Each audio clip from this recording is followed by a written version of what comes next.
Give 'em the old razzle-dazzle, razzle-dazzle-um. Give 'em an act with lots of flash in it, and the reaction will be passionate. Give 'em the old... And throughout history, Islam has demonstrated through words and deeds the possibilities of religious tolerance and racial equality. Through words and deeds, through words and deeds, and deeds, and deeds. Violent extremists have exploited these tensions in a small but potent minority of Muslims.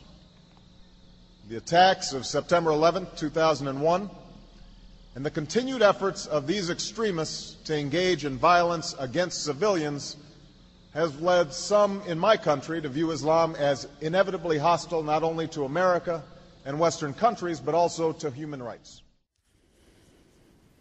The thing that is never openly stated in Obama's speech, but pervades all of his rhetoric about how we can all get along, is the implication that since the US has moved away from the arrogance of the Bush years, it's now up to Islam to make concessions.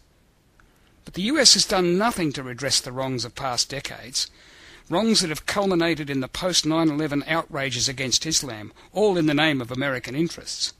And Obama mentions this only in small part, as if it were some kind of magnificent concession.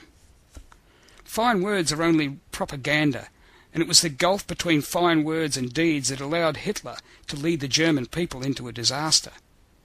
The utopian vision of global harmony that Obama speaks of is something that we all want and hope for, but Obama uses it as a bait for the gullible. The world needs action from the US, action that speaks to the truth, action that reflects the change that Obama promised. There's a devious intent in the Obama speech that seeks to alienate the fighters for Islam. This is not a small but potent minority of extremists that has taken up arms against the US and its allies. It's a broad and courageous resistance in Afghanistan, Iraq, Palestine and the Lebanon, and they fought with great courage against enormous disadvantage. We in the West should admire and respect their courage and their sacrifice, and hang our heads in shame for what's been done to them in our name by the people who own and control our civilization. The Islamic fighters have not exploited tensions. They fought for the lives and the homes and the rights of their people, and a good many of them have sacrificed their lives to do it.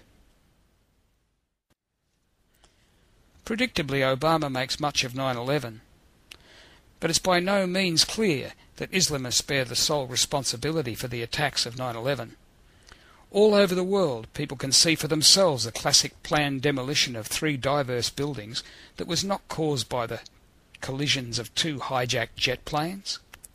Scientists, engineers, and experts in demolition all over the world have been presenting evidence, but the US administrations steadfastly resist a proper investigation. How can they hear the truth above the roar?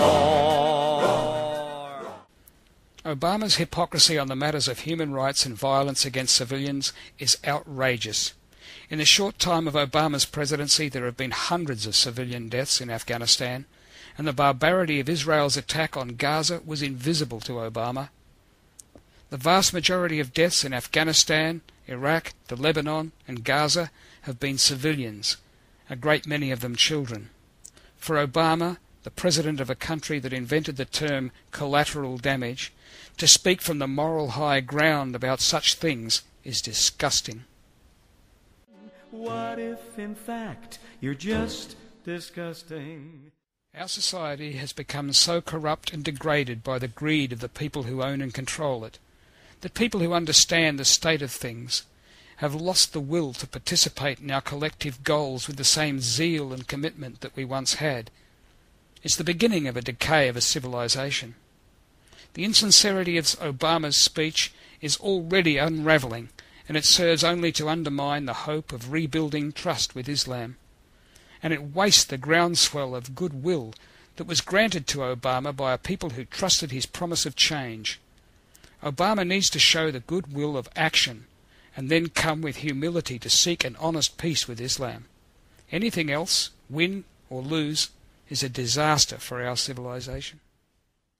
Razzle-dazzle-um, razzle-dazzle-um, razzle-dazzle-um,